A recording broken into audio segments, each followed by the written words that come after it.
Sa mga nagtatanong nga sa amin about sa paglipat namin, eto na nga, nag-aayos na ako ng mga gamit namin. Pinaglalagay ko na nga sa karton tsaka sa sako yung mga gamit. Pinapaalis na nga kami ng may-ari ng bahay kaya humanap nga ulit kami ng uupahan. Oo mga ate ko, uupahan ulit dahil wala pa tayong sariling bahay. Soon sa next na paglipat namin, sana sariling bahay na. Pero sa ngayon magtsatsaga ulit tayo sa upahan, at least doon sa bagong lilipatan namin hindi na bumabaha. Kasi second floor na siya. Pero ang kinakatakot ko lang, sobrang lilikot ng mga anak ko, baka mamaya sa baba ko na makita. Sobrang busy ko nga ngayon dahil kahit hindi kami masyadong bumibili ng mga gamit dito dahil binabaha nga, ang dami pa rin pala naming gamit. Hindi ko na nga alam kung saan to dalahin. Naglaba na nga rin ako dyan para naman wala kaming masyadong dalang labahan dun sa bago naming lilipatan. Hindi ko na nga mabilang kung ilang beses na kami lumipat ni Papa Plates ng bahay simula nang nagsama kami. Kaya maraming salamat sa mga nagdadasal para sa amin na sana magkaroon daw kami ng bahay balang araw. Ayoko ng araw, gusto ko gabi.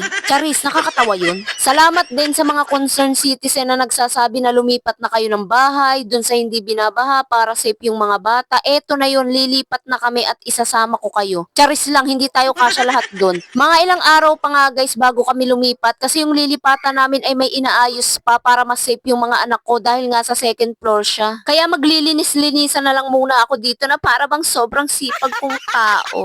Hala si OA, nilinis ko na nga rin tong rep namin na nabubuhay na lang para bigyan kami ng malamig na tubig. Medyo assuming ka nag-rep ka pa talaga no? Pero ang totoo guys, mamimiss namin itong bahay na ito kasi dito kami Sorry, sobrang OA.